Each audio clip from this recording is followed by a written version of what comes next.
pour cette grâce encore d'être là pour faire l'étude biblique ensemble en tant que les enseignants de l'école du dimanche. Aujourd'hui, nous allons faire la leçon 8, la politique. Soyez impliqués. Première partie. La politique. Soyez impliqués. Première partie. Prière d'ouverture. Père, aide-moi à jouer mon rôle pour que seuls les justes soient au pouvoir. Père, aide-moi à jouer mon rôle pour que seuls les justes soient au pouvoir. Le passage biblique d'aujourd'hui se trouve dans le livre de Néhémie, le chapitre 5, versets 14 à 19. Néhémie 5, versets 14 à 19. Dès le jour où le roi m'établit le gouverneur dans le pays de Juda, depuis la 20e année jusqu'à la 32e année du roi Artaxerxès. Pendant 2 ans, ni moi ni mes frères n'avons vécu des revenus du gouvernement. Avant moi, les premiers gouverneurs accablaient le peuple et recevaient de l'huile, du pain et du vin. Outre 40 siècles d'argent, leurs serviteurs même opprimaient le peuple. Je n'ai point agi de la sorte par crainte de Dieu. Le verset 16.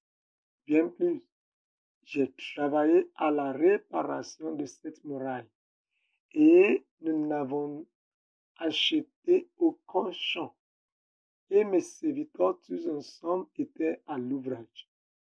J'avais à ma table 150 hommes, juifs et magistrats, ou ceux qui venaient à nous des nations d'alentour. On m'apprêtait chaque jour un bœuf, 6 moutons, choisir et des oiseaux. Et tous les 10 jours, on préparait en abondance tout le vin nécessaire. Malgré cela, je n'ai point réclamé les revenus du gouverneur, parce que les travaux étaient à la charge de ce peuple. Souviens-toi favorablement de moi, ô mon Dieu, à cause de tout ce que j'ai fait pour ce peuple. Alléluia. C'était l'expérience de Néhémie en tant que le gouverneur. Donc, nous avons notre verset à mémoriser qui se trouve dans le livre de Proverbes, le chapitre 29, verset 2. Proverbe 29, 2. Quand les justes se multiplient, le peuple est dans la joie. Quand le méchant domine, le peuple gémit. Amen. L'introduction. En général, la politique peut être décrite comme la méthodologie ou les activités associées à la gestion d'un gouvernement, d'une organisation ou d'un mouvement. Donc, quand on parle de la politique, nous parlons de la gestion. Nous parlons de la gestion du gouvernement. Nous parlons de la gestion d'une société. Nous parlons de la gestion d'une organisation. Nous parlons de la gestion d'un mouvement. Aussi, on peut décrire la politique comme une affaire d'influence. C'est cette influence qui entraîne des changements positifs ou négatifs dans la vie des gens. Donc, quand on parle de la politique aussi, nous parlons d'une affaire d'influence. D'influence au bureau, d'influence dans la communauté, influence dans la société là où nous travaillons, influence dans le pays. Aussi, quand on parle de la politique, la participation des chrétiens dans la politique n'est ni séculière, ni au-delà des idéologies du christianisme, car c'est le désir de Dieu que les croyants prennent les choses en main et aient influence ici sur terre. Dieu veut que nous soyons engagés dans la politique. Dieu veut que nous, en tant que les croyants, prenions les choses en main. Dieu veut que nous influençons notre société pour son royaume. Dieu va nous aider et il va nous bénir aussi lors de cette étude au nom de Jésus-Christ. Objectif de la leçon. À la fin de cette étude, nous devrons étudier le rôle des chrétiens en politique. Objectif d'enseignement. Grâce à cette leçon, les élèves devraient être capables de découvrir les idées fausses sur la politique. Oui, il y a les idées fausses sur la politique et il y a les idées vraies, les idées justes, les idées correctes, les idées bibliques sur la politique. Mais l'objectif de cette étude est qu'à la fin de cette étude, les étudiants devraient être découvrir les idées fausses sur la politique et aussi comprendre pourquoi les chrétiens devraient s'impliquer dans la politique. Pourquoi les chrétiens devraient s'impliquer dans la politique. Nous voulons faire la revue du passage biblique, là où on a lu avant le livre de Néhémie, chapitre 5, le verset 14 à 19. Nous voyons ce que Néhémie a fait ici. Il a bien établi son engagement envers une administration transparente et responsable. Il était transparent dans l'administration quand il était le gouverneur et il était responsable. Il fait face au travail. Il est là pour faire tout ce qui est nécessaire. Il n'était pas là pour insulter les gens. Il n'était pas là pour ramasser la richesse. Il n'était pas là pour opprimer les gens. Mais il était là pour faire le travail que Dieu lui a appelé à faire. Pour construire le muraille. Dieu va nous aider au nom de Jésus-Christ. Amen, amen et amen. Néhémie a changé la structure et la mentalité des gens à cause de son engagement politique. Par conséquent, impliquez-vous. Impliquez-vous. Soyez impliqués. Soyez engagés. Méthode d'enseignement. Nous allons utiliser la méthode de questions et réponses. Donc, l'enseignant doit poser des questions aux étudiants et aussi laisser les étudiants à trouver un peu de réponses avant de les guider envers la vraie réponse, la réponse biblique, la réponse juste. L'enseignant doit d'abord demander aux élèves d'expliquer pourquoi de nombreux chrétiens ne s'impliquent pas dans la politique. Nous parlons d'apathie politique. Pourquoi nombreux de chrétiens, beaucoup de chrétiens ne s'impliquent pas dans la politique? C'est une question qui est très très intéressante. Et je pense que nous devons donner les étudiants le temps pour répondre à cette question. Et Dieu va nous donner la sagesse aussi pour guider les étudiants à donner la réponse juste et correcte au nom de Jésus-Christ. L'enseignant doit énumérer les 5 points ci-dessus que les chrétiens utilisent comme excuse pour ne pas participer à des activités politiques. Il y a les excuses que nous, les chrétiens, que nous donnent des fois. Et nous disons peut-être la politique est un vilain jeu, est une affaire mondaine. Oui, il y a les chrétiens aussi qui donnent des excuses que l'implication politique nous mènent à l'enfer. Ce sont des questions ce sont des excuses que les chrétiens donnent, surtout nous les jeunes d'aujourd'hui. Amen, Dieu va nous aider par sa grâce. Oh, il y a des autres qui disent que tous les politiciens sont des menteurs. Les politiciens sont des menteurs, ils sont corrompus et ils ont corrompu et ont des mœurs légères. Oui, ce sont des politiciens qui ne sont pas nés de nouveau. Il y a les politiciens qui sont jeunes et qui sont les enfants de Dieu, qui ne sont pas des menteurs. Ils ne sont pas corrompus. Aussi, il y a les chrétiens qui donnent les excuses comme c'est une occasion de détourner de l'argent ou d'amasser des richesses illégalement. Il y a les chrétiens qui sont riches sans s'engager dans la politique. Donc, ce n'est pas la politique qu'on va utiliser comme un avenue, comme un moyen pour ramasser la richesse illégalement. Non, non, non, non, non, non, non. Comme on a vu dans la livre de la vie de Néhémie. Néhémie n'a pas utilisé cette occasion, sa position politique en tant que le gouverneur, pour ramasser la richesse illégalement. Le pas des chrétiens aussi, nous donnons les excuses que le pas des politiciens sont fétichistes ou coûtent.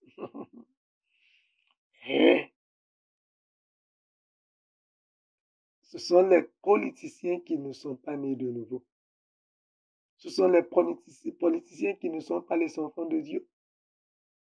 Donc, en tant que l'enseignant, nous devrons insister sur les vérités suivantes. Nous devons insister sur les vérités suivantes. Que, bien que le royaume des croyants sont dans les cieux, Dieu nous a donné la terre, le pays pour en faire une possession. Le pays est pour nous. Dieu nous a donné la terre, de régner sur la terre. Et aussi, l'héritage des croyants comprend le pays, les villes et les villages que Dieu nous a donnés. Nous en sommes propriétaires et devons y régner. Les pays, les villes, les villages, les royaumes, nous appartenons. Dieu nous les a donnés et nous devons régner sur la terre. C'est pourquoi, en tant que les jeunes, nous devrons s'impliquer dans la politique pour régner, pour établir le royaume de Dieu ici sur la terre, pour établir la justice. Aussi, l'enseignant doit insister que la terre est ce qu'elle renferme. Le monde est ce qui l'habite. Ce qui appartient à notre Dieu nous appartient. Le monde appartient à notre Dieu. La terre appartient à notre Dieu. Et ce qui appartient à notre Dieu nous appartient. Ce qui appartient à notre Dieu nous appartient. Donc, il y a l'activité de classe. L'activité de classe pour la première grande ligne, c'est pourquoi les gens ont-ils peur de la politique. Pourquoi les gens ont-ils peur de la politique? En tant que l'enseignant, nous devrons donner les étudiants l'opportunité pour s'exprimer, pour répondre et pour faire part de cette activité. Dieu va nous aider au nom de Jésus. Amen. Nous avons la grande ligne, la deuxième grande ligne, qui dit pourquoi les chrétiens devraient-ils s'impliquer dans la politique? Deuxième grande ligne, pourquoi les chrétiens devraient-ils s'impliquer dans la politique? C'est le désir de Dieu que les croyants assument la responsabilité et aient une influence ici sur terre. Le désir de Dieu, que nous, en tant que les enfants de Dieu, nous avons influence et exercer notre autorité et influence ici sur la terre. Donc, dans le livre de Deutéronome, le chapitre 28, verset 13, la Bible dit, l'Éternel fera de toi la tête et non la queue. Tu seras toujours en haut et tu ne seras jamais en bas. Lorsque tu obéiras au commandement de l'Éternel, ton Dieu, que je te prescris aujourd'hui, lorsque tu les observeras et les mettras en pratique. Amen. Nous devons prendre les devants et permettre aux valeurs du royaume de façonner notre société. Dans la politique, en tant que les jeunes chrétiennes, nous devons prendre les devants. Nous devons permettre aux valeurs du royaume de Dieu de façonner notre société. Nous devons établir la justice dans notre société en tant que les jeunes chrétiens. Alléluia. Les dirigeants que nous élisons ou nous n'élisons pas ont une grande influence sur notre liberté. Vous voyez, lors de Covid, les dirigeants sont là au gouvernement et ils ont dit, on ne doit pas sortir, tout le monde doit rester dans la maison pour quelques jours à cause de COVID-19. Vous voyez, si nous les lisons ou nous ne lisons pas, ils ont une grande influence sur notre liberté. Notre bien-être et l'accomplissement du mandat que Dieu nous a donné, ils ont l'influence. Tous ceux qui sont au gouvernement ont l'influence sur notre bien-être et l'accomplissement du mandat de Dieu pour notre vie. Ils peuvent chercher de protéger nos droits de culte et de diffusion de l'évangile ou nous empêcher d'exercer ces droits. Ils peuvent choisir de dire qu'ils vont évangéliser ou bien ils ne vont pas évangéliser. Pourquoi? Parce qu'ils ont nos pouvoirs. Mais si nous avons les jeunes chrétiens qui sont nos pouvoirs, au moins, ils vont établir la justice. Ils vont établir le royaume de Dieu. Ils vont faire tout ce que le Dieu veut que nous fassions. Amen. La politique, comme d'autres secteurs de développement national, comme dans la santé, finance, économique,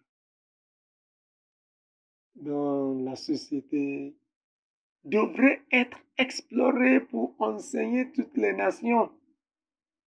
Oui, en tant que les jeunes chrétiens, nous devrons explorer la politique pour enseigner toutes les nations avant de démontrer la vie exemplaire comme Néhémie avait fait